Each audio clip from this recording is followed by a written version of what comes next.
one of the great moments in baseball history. 2 men out, last to the lane.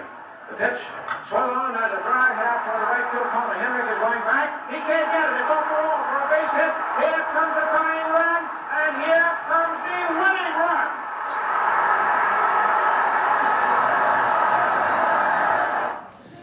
Yankee fans can remember that. Now, why was this play, deciding Game 4 of the 1947 World Series, as described with passion and exactitude by Red Barber, why is it so beautiful? What does it say about our everyday lives? That's what we're about to learn in a dramatic talk by Ernest DeFilippis, The Beauty of Baseball Shows How We Want to Be. As a radio sports writer for many years, I can tell you that this talk is a home run.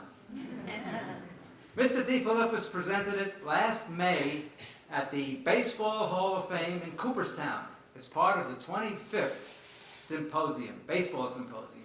And I was there chairing another panel, and I had the great pleasure to hear this talk.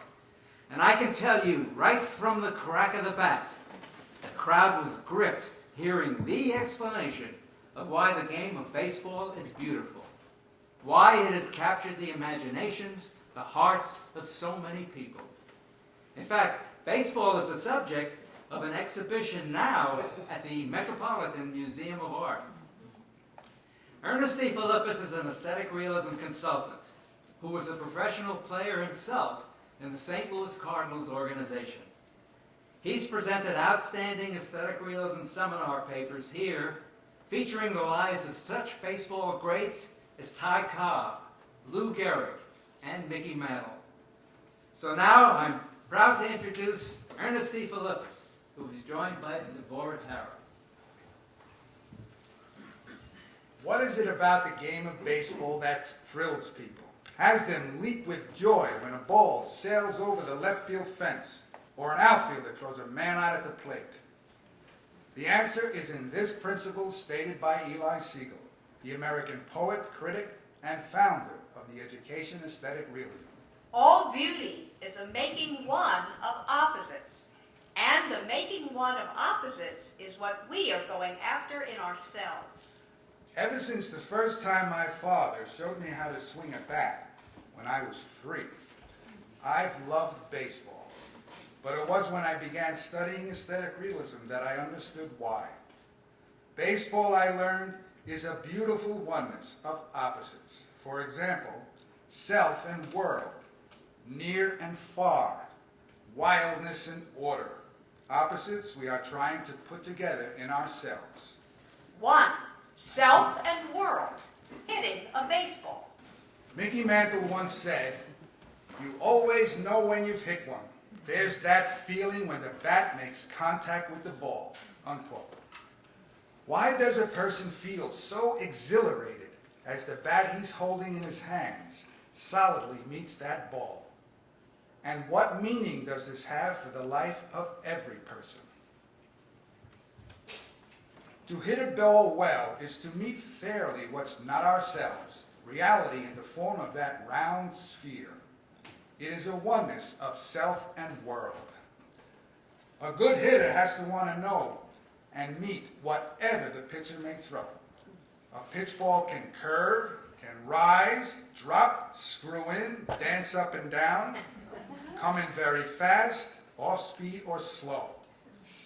Whatever the ball does, the batter must be ready to whip the bat around and hit it squarely. As he asserts himself, starts his swing, he must follow the ball, yield to and be affected by it. Try to understand what it's doing. Is it on the outside of the plate or the inside? Is it curving away or breaking in? He has less than a quarter of a second to see the pitch, judge its speed and location. And his swing can't be tentative or tepid, nor can it be wild, with the intent to kill the ball. And I'll tell you a secret here, that's me. This caricature was done by my friend and colleague, aesthetic realism consultant and filmmaker Ken Kimmelman. To hit the ball well, there must be a oneness of assertion and yielding, power and grace, abandon and precision, mind and body.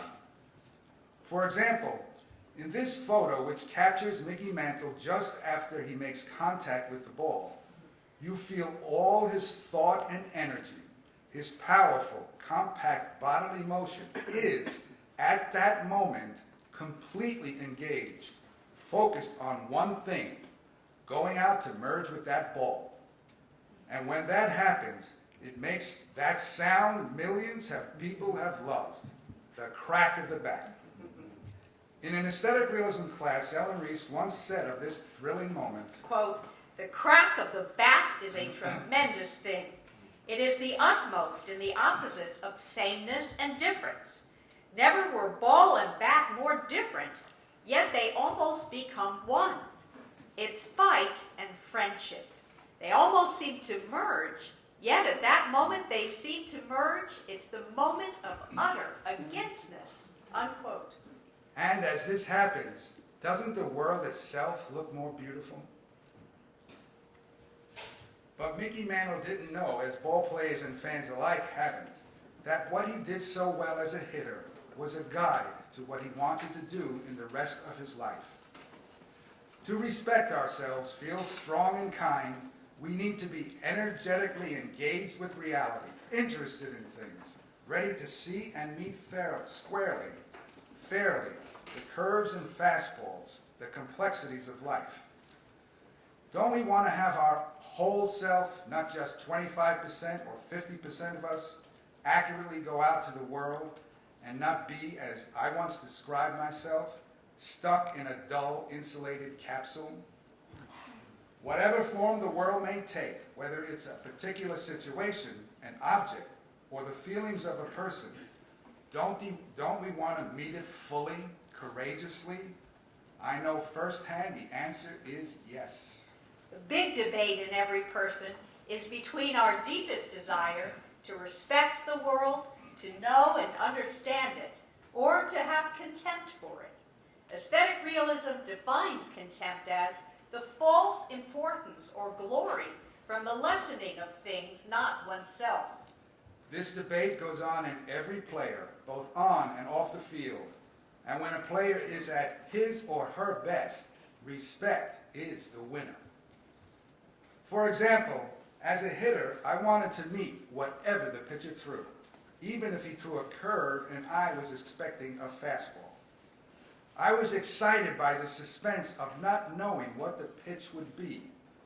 It demanded my utter attention and I tried to give it. It's when I felt most alive. Anything less would have hindered my ability to follow and hit the ball. However, with people, I had a very different purpose. I thought my glory would come not through knowing or giving them my respectful attention, but through competing with them, beating them out, having them do my bidding. This contempt hurt my life and also, I regret, hurt others. 2. In baseball and love, the desire to know is crucial. On a date, the thing I was most interested in was not knowing a woman, what she thought or felt, but whether she gave me the utter approval I saw as my due.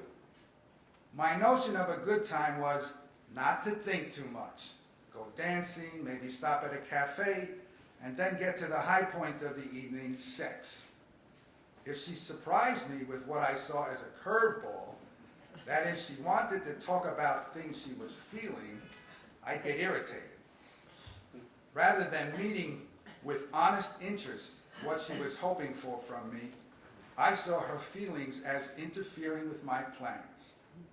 And even when I did have my way, I'd be disgusted with myself, call myself a cold, selfish bastard. I felt something had to change in me, but I didn't know how. Then in my mid-20s, in classes taught by Eli Siegel, I learned what it really meant to meet a woman's hope fairly, squarely, and kindly. About Linda Stevens, whom I was seeing, he asked, Do you see Miss Stevens the way she sees herself? Do you think you see what concerns her? The answer was no. He asked with critical humor, She's not subject to your influence sufficiently? and he said, Ernest DeFilippis would like to run around the bases without someone jumping at his shins. right. Are you irritated because you feel you have certain rights that are being questioned? That's what I felt.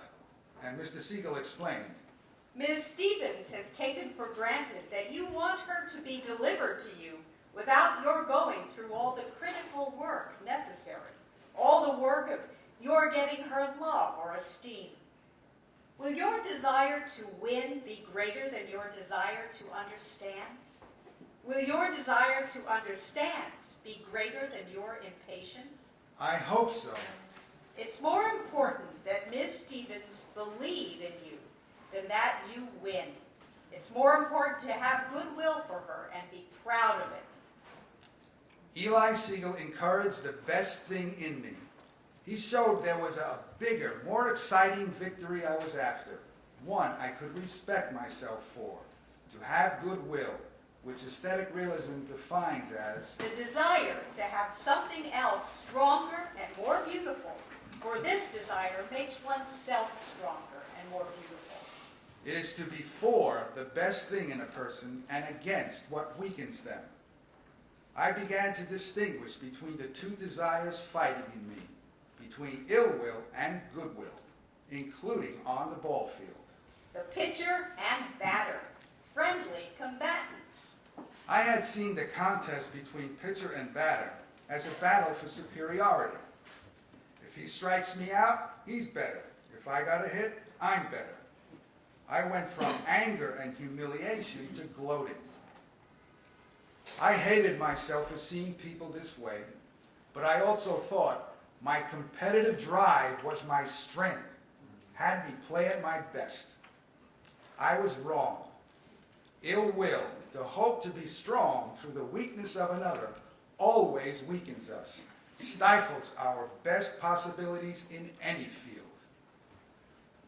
I learned I had another hope I had no idea of, a good kind of competition. The hope that the pitcher not be less than he is, but as good as he can be. Throw me his best stuff, challenge me to be at my best. Deeply, we don't want someone to flatter our ego with pitches we can easily hit, or praising words we don't deserve.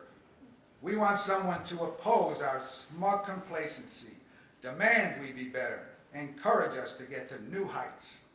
This is what I see as the symbolic good meaning of what happens between pitcher and batter. They are deeply friendly combatants who, through mutual respect, bring out the best in each other. The pitcher can think, okay, let's see what you can do with this one. And the batter, alert and eager, waits, ready to rise to the moment. All eyes are on them. It is an intense, heart-pounding, beautiful drama of for and against. 4. The purpose of baseball is to like the world.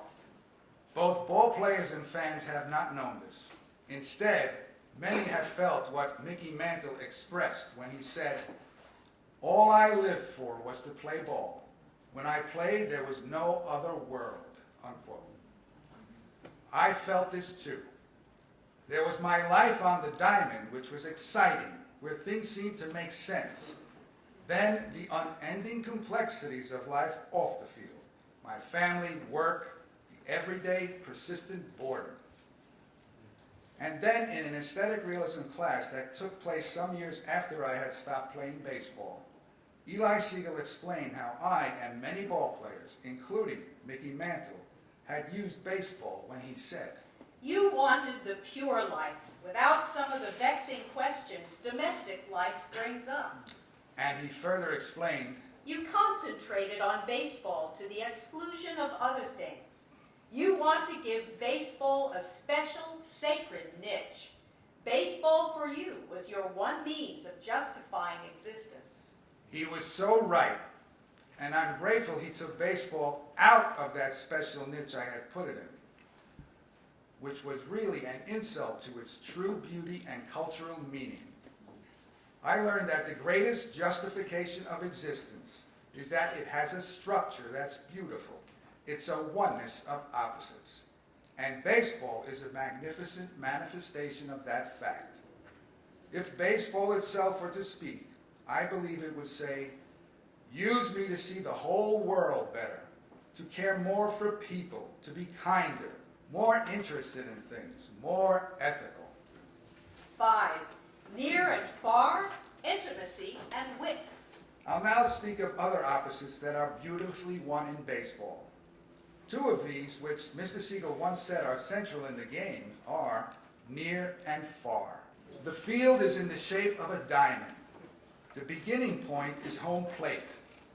From this point, the foul lines go out in a V, and as they get further and further away from each other, there is a feeling of great expansiveness. I remember that as I'd approach home plate, I'd look out over the field and at times be swept by its gorgeousness. The green grass, the reddish-brown earth of the infield, the sweep of the outfield fence in the distance, and the vast sky beyond. There was a sense of something enclosed, intimate, and also distant.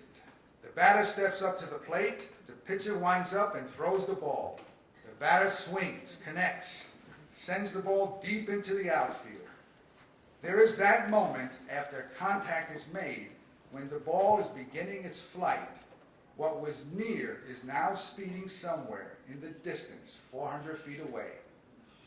And if that ball happens to sail out of the park for a home run, and thousands of people leap to their feet in joy, what they're cheering is the structure of the world, the opposites of near and far, suddenly and magnificently become one. In life, near and far can fight in our minds. For example, as I was growing up in Brooklyn, I saw the outside world as a harsh and unfriendly place, which I had to hide and protect myself from. I clung to what was near, my home and family, who made a lot of me, and used them to feel other people were distant and cold. Meanwhile, sitting at the dinner table, I didn't see the persons nearest to me as having insides, feelings about many things, not just me. I didn't see them as real, living, breathing persons with emotions and thoughts to be understood. This is very common, but people don't see it, as I didn't, that this is a form of everyday contempt that hurts our lives and is the cause of all cruelty. For there to be kindness among people and nations, we need to see our relation to other human beings, a loved one, a teammate, a person we may see on the street, a co-worker, a person in another nation. We need to put together near and far, and we can learn an outline from the outfielder's catch. This is Roberto Clemente. When the ball is hit, the outfielder breaks instantly, keeping his eye on the ball as he runs to where he thinks it will come down. It is awesome to see that little white sphere soar above the stands and roof into the big sky, sometimes hardly seeable, reach its high point, then fall gracefully towards earth where you are running to catch it. And this is Willie Mays, famous catch in the 1954 World Series. When the ball hits the glove with a thump, you feel something of the distant universe is welcomed, embraced, taken into oneself. This is how we want to see all the time. We want to be affected and fully engaged with what is not ourselves, including as we hope to care for a person. I'm very glad to say that through what I've learned and continue to learn, I and the woman I love, my wife, Maureen Butler, are in the midst of the deeply romantic, happy, and grand study of how to use each other to be just to the world and people, both near and far. 6. Order and wildness. In the journal, The Right of Aesthetic Realism to be Known, Ellen Reese writes about the relation of these opposites in baseball. There is that diamond, so symmetrical and unchanging with its 4 bases. There is not suddenly a 5th base in the 3rd inning, nor do people start running in a triangle in the 4th. There are always 3 strikes to an out. There are always 9 innings, except when the score is tied.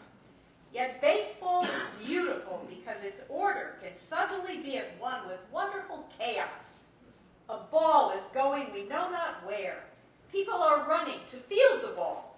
Others are running toward bases. Who has the ball? Will that runner make it to 3rd? And this multitudinous eruption may swiftly be composed in a clear, neat double play. Unquote. I love that description of the double play, swift and neat. The batter rips a ground ball to 3rd. The 3rd baseman backhands it, whirls, and fires it to the 2nd baseman, who in one swift, graceful motion catches the ball, touches the base, leaps high above the sliding runner, and fires it to 1st, just ahead of the runner. Off the field, I shuttled back and forth between wanting to have order in my life and wanting to be wild. People usually feel, as I did, that to really let go and be free is to assert oneself. Do whatever you want, not be pinned down by having to think or be accurate about anything, including what people or objects deserve. But when I was wild, I felt reckless, selfish, not rooted, flighty. Then I decide to curb my wild impulses, get my life in order, give it structure, be strict with myself, only to feel confined and unexpressed. I saw order as a necessary grind, and being wild as irresponsible, a source of shame. I felt these could never be together. Baseball shows they can. Here's another example. A runner is on 2nd, and there's a base hit to the outfield. The outfielder races towards the bounding ball, and without breaking his stride, judges where to position his glove, catches the ball, takes it into him, grips it with his bare hand, and throws it with all his energy and force he can muster with pinpoint accuracy to the catcher, who may be 250 feet away, as the runner slides home. That's wildness and order as one thing, and the crowd loves it. Is he safe or out? I think the umpire has not yet decided.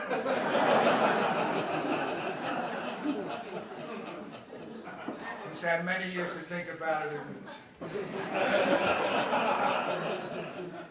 I'm grateful for the opportunity to say some things about the beauty of baseball and what it shows us about how we want to be. I close my paper with lines from a poem by Eli Siegel, which I care for very much. In them is the eternal meaning of baseball. Playing baseball well is an observable sign a skill of ours can be at one with a divine great cause of this. What enabled us to field the ball? What enabled us to run at all, let alone around 4 bases? It was the world of long ago become ourselves. Both art and science tell us so.